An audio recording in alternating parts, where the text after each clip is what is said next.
Thank you. And as an aside, on Thursday, Friday in 36 hours we had just under 300 mils of rainfall. So if anyone down here wants to buy any water, I'll just park it down the river and it'll travel around and you can just get it out of the sea down here and strain the crap out of it. This paper discusses a bit on how and why farming has developed in the north, with particular reference to the Ord, where I've been actually for 35 years now. Then I'll talk about some of the opportunities. Then we'll address some of the issues affecting development in the north. This is more on a farm scale. And then finally, I'll suggest some possibilities to address these issues. Where do I go next one?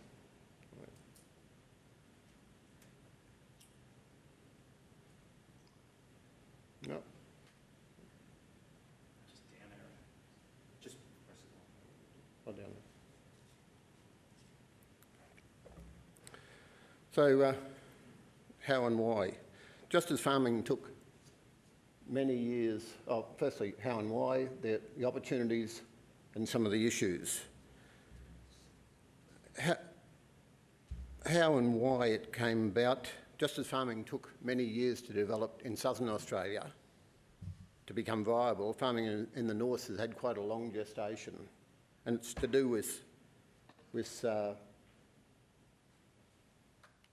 water infrastructure, agricultural knowledge, road infrastructure, horticulture. Horticulture was a major crop for us. And to this day, horticulture is probably the next after beef basis of agricultural wealth in the north. And horticulture will still develop further. But I think we have to remember that the north of Australia is off-season to southern Australia. It's on-season to North Asia. And there's a good reason why there's so many people living in North Asia. They can produce food very effectively. Beef, going on to opportunities.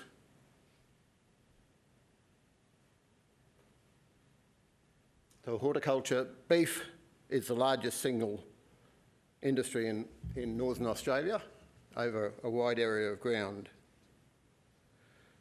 The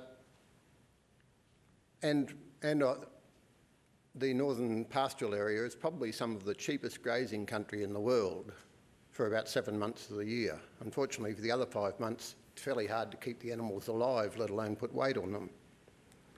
So, with the rising demand for beef, the prices come up from sort of $1.50 a kilo 8 years ago to around $3 or a bit better a kilo now.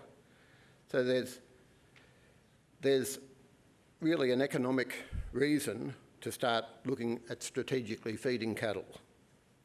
And there's a growing understanding that we need to do so if we're going to manage the rangeland better and also for animal welfare issues. So that takes us to fodder crops, which are becoming more important through the north. And then cotton, which is likely to be a key crop due to its large market, high value per megalitre of water, and its seed protein, which addresses a key deficiency for the beef cattle production. One would be foolish to predict future crops, but we will be keeping an eye on peanuts, guar, mung beans, sesame and cassava as potential.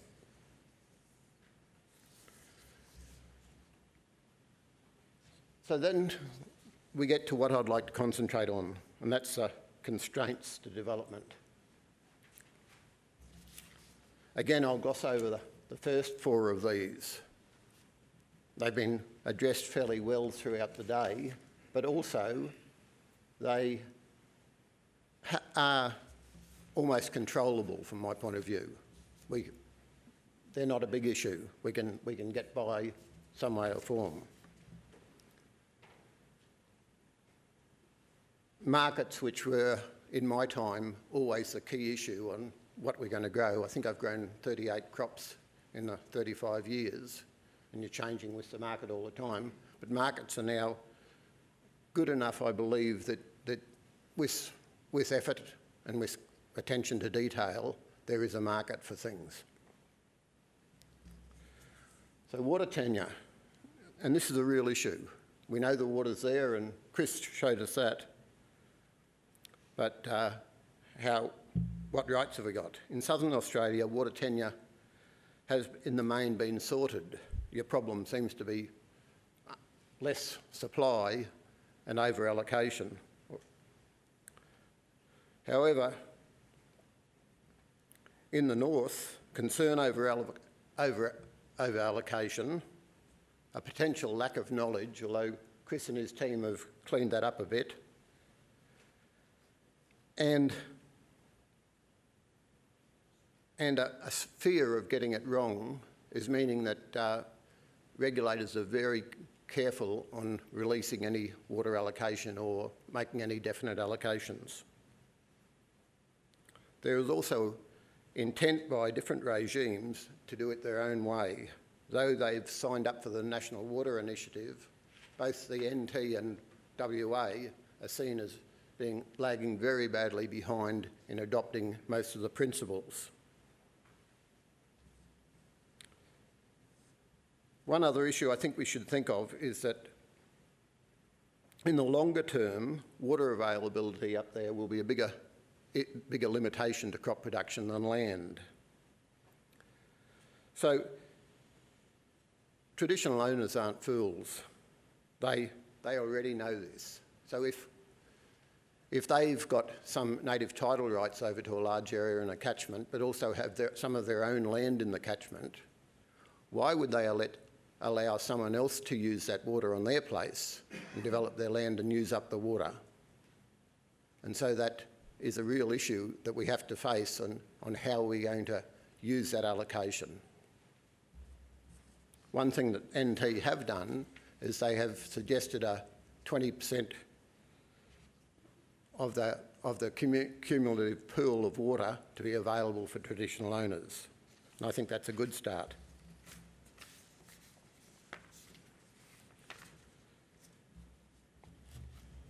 Then we get on to land tenure. There's very little land in the north of a suitable title to allow agricultural development. You saw Chris's slide of you've got Aboriginal title land, pastoral land, Crown land, but there's really bugger all land that you can really get. About 20 years ago, a mate and I went for a drive looking for land between Katherine and Port Hedland. We found 2 blocks of any scale, but we bought both of them, one south of Mataranka and one south of Broome. And they were the only 2 that we had any confidence that within 10 years we'd be able to develop for an irrigation farm.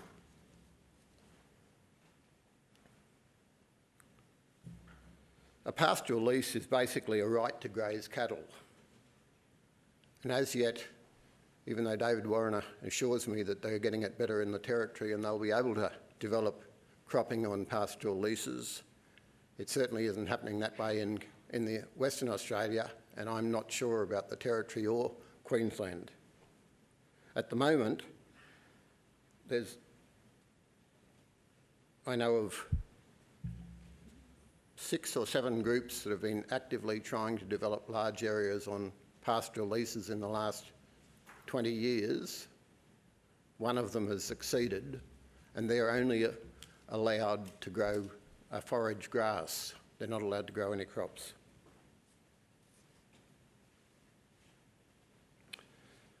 Crown land is, in theory, you should have a chance with it, but in practice, I've been trying for, again, 20 years to get hold of Crown land, and getting it through the Department of Lands in Western Australia is like drawing teeth. The local TOs, the MG people, negotiated with the government for 10 years and came up with the Ord final agreement to allow development in the area.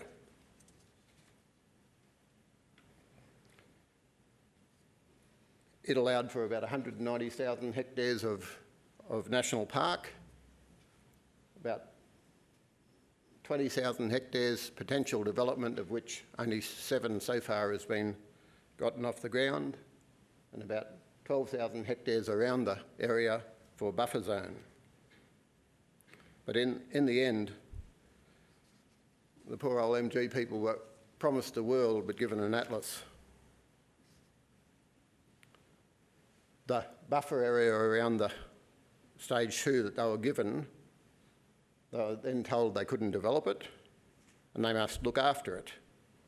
This was mainly decided by the Federal Environment Department. Despite vigorous arguments from the locals, all of the gravel areas in Ord Stage 2 were put in the buffer area and can't be touched. So if you're farming out there, you have to cut, and you want a hard stand or a shed base, you have to cut gravel in from a significant area away and put it on good black soil flats, build up the pad, instead of moving about 100 metres away onto a nice gravel base. It really is quite stupid.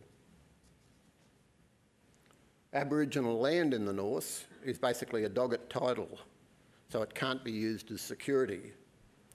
So even when the TO, and then even when TOs do own freehold land, banks are very reluctant to lend against it because they're scared of the publicity they will get if they have to foreclose on a mortgage.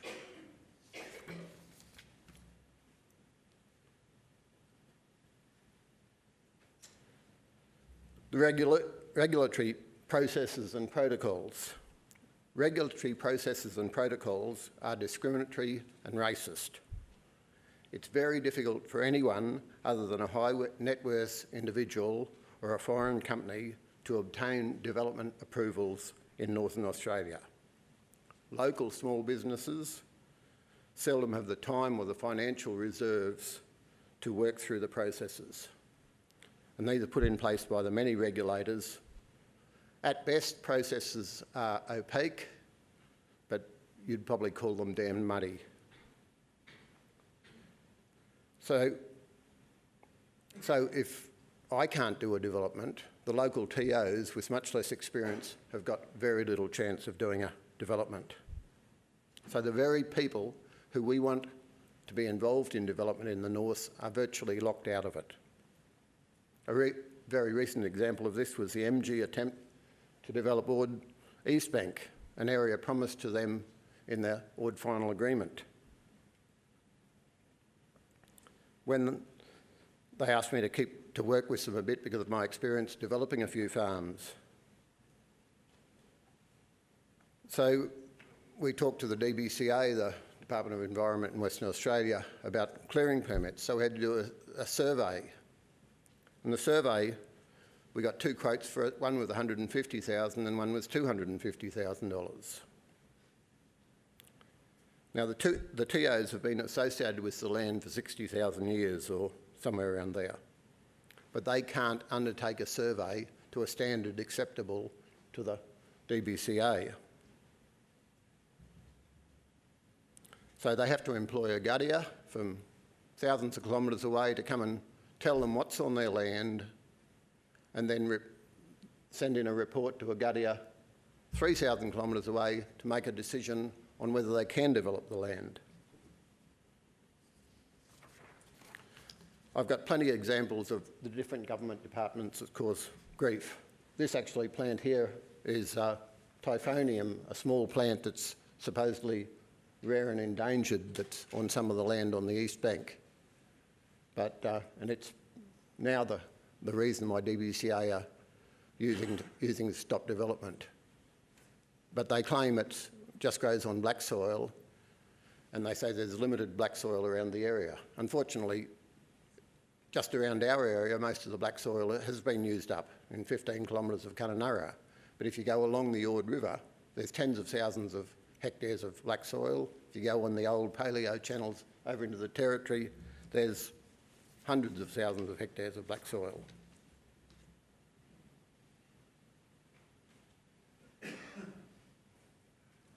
Environmental flow.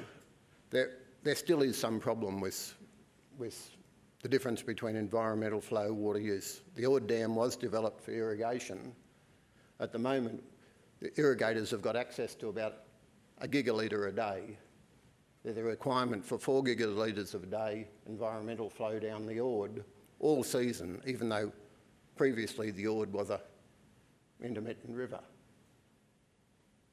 And the flow just yesterday, on Friday, was about 225 gigalitres a day.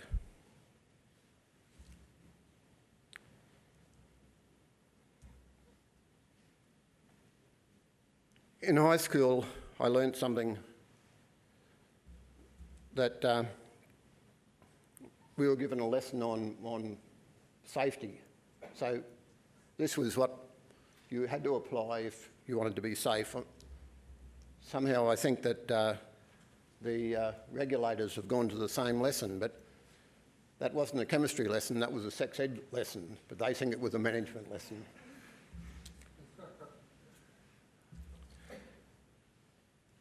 In discussions with the MG mob, 2 very viable options to curtail the red tape were suggested. The first is to remove the decision-making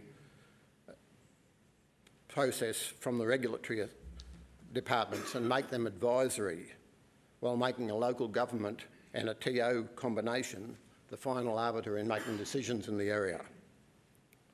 I don't think that could happen, but it would be very promising. The second idea would be to enable TOs to make their own studies and recommendations of their land. And then, if the regulatory body didn't like that and didn't believe it was good enough, they could pay for their own study. And then, if they made a decision that was contrary to the TO's recommendation, a senior member of that regulatory body should come to the local area and talk to a public meeting to the TOs and the locals onto why he went against their recommendation. And I think that would go a long way to enable us to have development. But as it is, I wouldn't think that Northern Australia is likely to contribute much to that gain in agriculture that we were expecting, unless the whole regulatory process is reviewed. Thank you.